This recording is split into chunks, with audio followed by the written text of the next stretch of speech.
speak for a few minutes about what you're doing in relation to that. So, my name's Hugh Baber. I come from New Hampshire, and I actually have started 4 years ago a nonprofit organization called SOSUA 75. And what that is, it's a nonprofit organization based on trying to amplify two very little known stories that are connected to the Holocaust, but that apply today very much so as it relates to immigration and refugees. So, by way of very brief background, Lou is known as one of the Dominican godfathers of baseball. You have to really know baseball. I'm definitely showing my age here, but these three brothers are the ones who basically got the Dominican baseball empire. The story is that here are Jewish refugees being saved from a racist, obviously religious racist dictator, now going into the hands of another dictator who was basically trying to lighten the race. He wanted to import European settlers to intermarry with the darker skinned Dominicans and Haitians to actually lighten the race. Which, by the way, I mentioned in the last class, he ultimately did do that. I mean, I've been there probably 12 times in the last 3 or 4 years, so I know the country very well. Everyone knows about Dominican baseball, probably man, seriously. But if you go to the north section, this is Santiago, which is the largest city in the north, and San Domingo is the capital. And here's where all the baseball academies are, and up here is actually where those settlers settled in Sosua.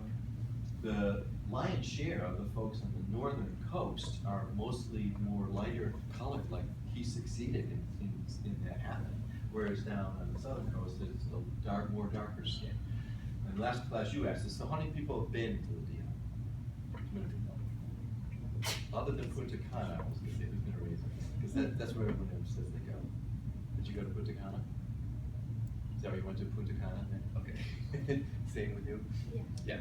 And I don't mean to make fun of it, it was just the general place where everybody goes for tourism, but it's a beautiful country in a lot of ways. But so this is the North Coast region that I'm talking about. So these settlers who had the benefit of this decree at the conference and having the ability to travel there. Again, I don't know if this whole Gilligan's Island analogy even resonates at all with you guys, but it does with me because I love the show. Basically, these people were dropped in from other professions that they did. They had to come there under conditions that they would be agricultural workers, not their former profession, in the city. You know, accountants and doctors or lawyers or businessmen, whatever. So they had to be dropped in, and they landed at the United Fruit Company, which is the predecessor of Chiquita Banana Company now. And they basically had to make a life for themselves. And so they started a number of different industries. They eventually settled upon pasture land because they tried to grow some crops. They tried to do basket weaving, some mattress making. They tried some crazy things which didn't work out. But they did fall upon becoming farmers and starting the largest dairy cooperative in the country. Now, when these settlers first arrived, there was only 2 million people in the Dominican Republic. Now there's 10 million. So they were a big part of starting this whole, it's called Producto Sosua, which is a dairy products company which spread throughout the whole island. So as it relates to this, which you say, what the heck is this? All of the countries in Latin America, of course, should be there, right? Became independent actually early on in 1822, but then was occupied or controlled by Haiti, which was the first black-governed independent country in the world, and was became independent of France. Then once again became under the control of Spain, but became independent in 1865. I think it's interesting to see because all Latin American countries have gone through a lot of regime changes, right? Notably, of course, it's a dictatorship that ended in 1961, then a military regime. We've seen that in every Latin American country. Full democracy, although with troubles, since 1996. Like many Latin American countries, I think we see also in the Dominican Republic problems with rule of law, judicial system that sometimes is troublesome, high levels of corruption everywhere. So the institution, but it continues on, right? And it continues to improve. That's important, I think, as well. It is a sizable economy, lots of tourism, with other things as well. For Dan Brown's, we need to sugarcane, gold mining a little bit. And then of course this whole thing with baseball, which I don't know much about, but it seems to be, we have joked about it now so often. You even made the point that baseball, you're born with that. I'm like, I don't know about that. Well, when they start rolling the ball when you're a toddler, I mean, it's so ingrained. It's soccer, which I know you're not much more familiar with. And basketball or other sports, it's if you're in the Dominican Republic, it's baseball that you grow up with. So, hence Pedro Martinez, David Ortiz, Rafael Devers, now on and on and on. You know, conditions on how they could live there as well. We now see a similar kind of story, not as traditional, but we see this story that I think is a fascinating story that is about Germany, but there's many other countries. In the previous class we talked about Jordan as well, being welcoming to refugees, but also that is not purely humanitarian, that there's often other motives in play as well. The racist thing of the Trujillo regime, economic benefits, of course, for that country as well. And again, this is our first day, so I hate to interrupt you, but it was the fact I didn't bring up the last two lectures, which I think is the most notable of all. That's that one of the things that's really great there is that there is no prejudice there. Like there's no prejudice against when you talk to the original settlers who were there. And I wear a Jewish star, you know, William David thing, and you know, it's amazing. People come up to me and they'll say, "Oh, you believe in God." So it's not only a matter of a cross or any other sign. They look at this as you believe in God. And they don't have, when you talk to these original settlers who came there, they said it was the most amazing thing. They, for the first time, never faced prejudice like, hey, you Jews or whatever. It was just everyone working for one. And everyone there works, which is a lesson you could really learn here. I mean, this is from even from IBM, 80, 90 hours a week, not even knowing what I was doing anymore. They live for the day, they live for the family, for some bachata music, and play some ball, and they just provide for themselves for the one day, and then the next day comes, and it's just a refreshing change from the high-paced world here in the United States. So, but the fact there was no prejudice and these people specifically cited that, I thought it was really important and a strong point. So like in Germany, we're not there yet, I think, but what I thought was that whole narrative is so interesting because it started out with Germany welcoming refugees from a humanitarian point of view because of their troubled history, right? So that was all the story. And then IMF, so I have the different, you see 16, 17, 18 news items on that. Here the IMF says, oh, well, that's a really good idea because the German economy is booming. And the population is aging. There's not many people coming back. So they need young people to come in and work in the German economy. Which is interesting enough because like refugees tend to be younger, active, entrepreneurial because they pick up all the stuff and they take that risk, right? So there's something to say of that. But there's also in the longer run, more difficult stories, and that for instance, the World Economic Forum talked a bit about this because when the refugees were there for a bit longer time, it wasn't all that.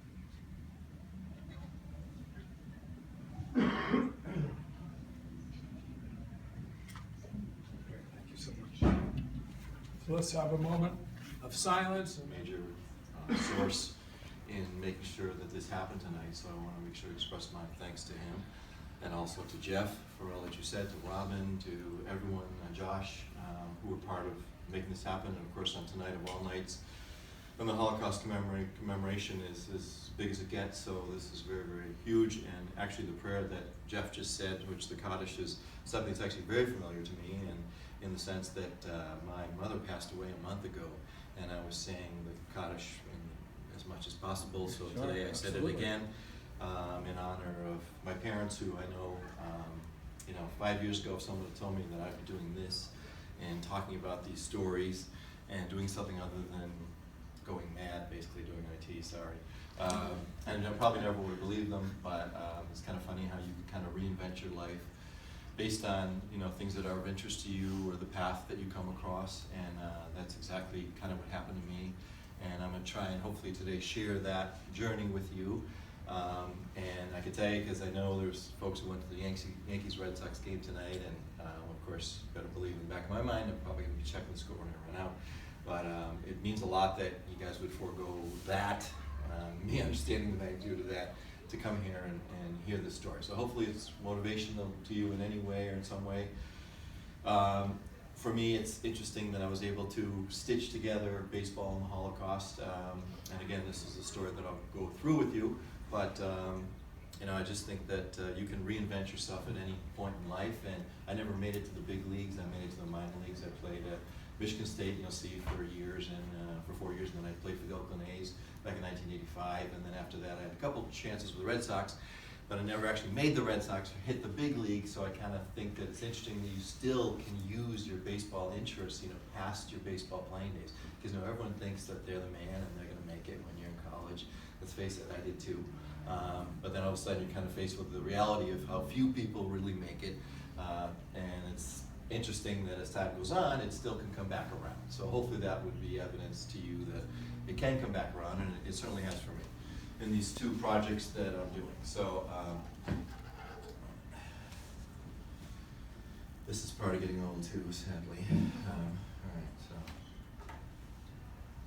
By the way, I want this to be as bi-directional presentation as possible. So if you have any questions along the way or something like that, please feel free to raise your hand or ask the question. I modestly speaking, this is a little brief background or bio, but I was raised in Buffalo, New York, grew up there where there's a ton of snow, the Academy of Medias Rojas. So there's the mayor, Antigua was there, so these were all the kids at the Boys and Girls Club in Lawrence. And they signed the banner. And then this is actually the mayor of Providence at the time. His name was Angel Taveras, who was one of 2 Dominican mayors. Actually, at the time, there were 2. When I took this base around, then was William Lantigua, Bill Lantigua, who was the mayor of Lawrence. So the mayor of Lawrence and the mayor of Providence. And it's just amazing how deep baseball runs, because, all I had to do was call up the office, and the guy's like, come on in, we'll clear the calendar, come on in to show it. They were so interested to be able to see this as well because of the proud Dominican heritage as related to baseball.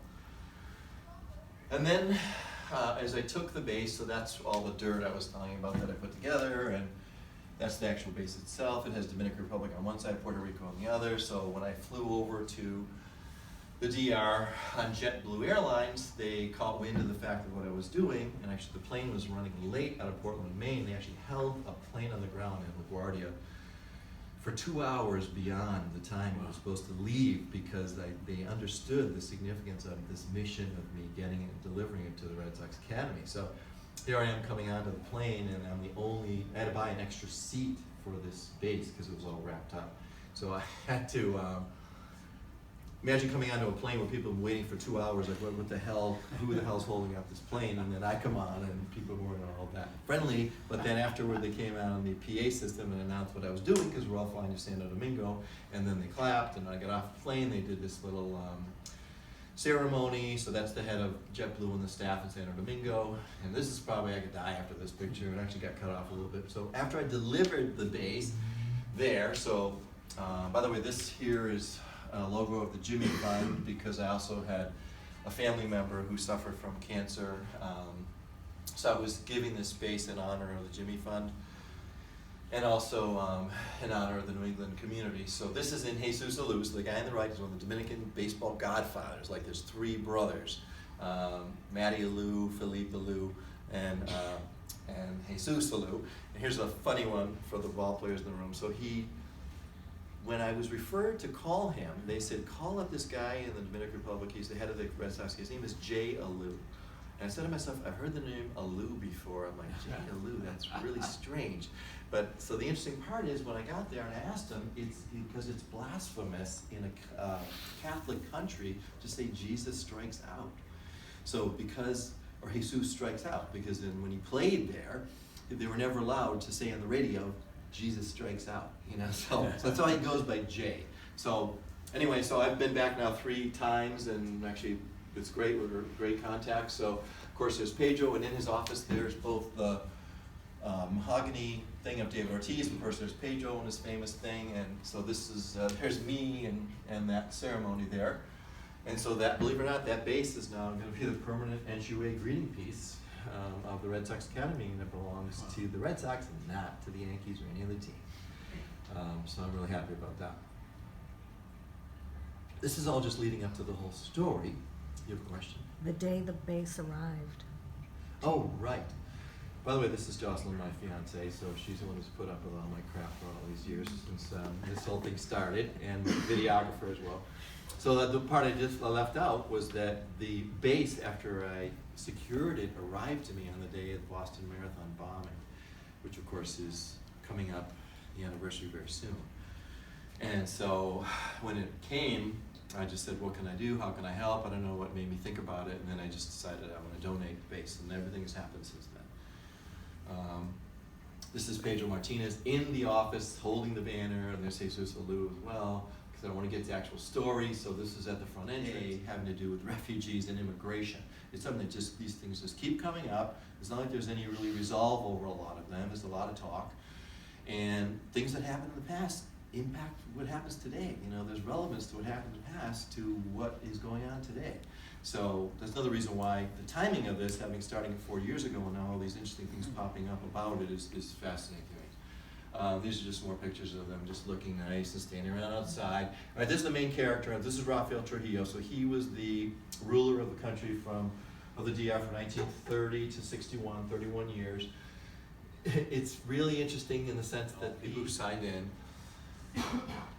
And then this is actually something I want to pass around, because this is actually this gentleman, Mark Figueredo, who I showed you a picture of, was kind enough, because he saw what an overriding emotional experience it was for me, because actually, honestly, I sat in the room and I cried because I couldn't believe the number of lives that were determined as a result of what happened at that day.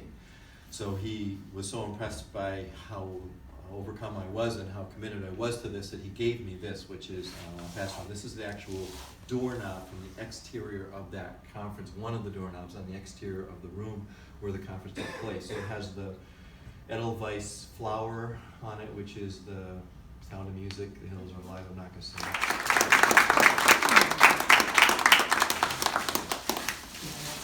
Yeah, that's great. More parts?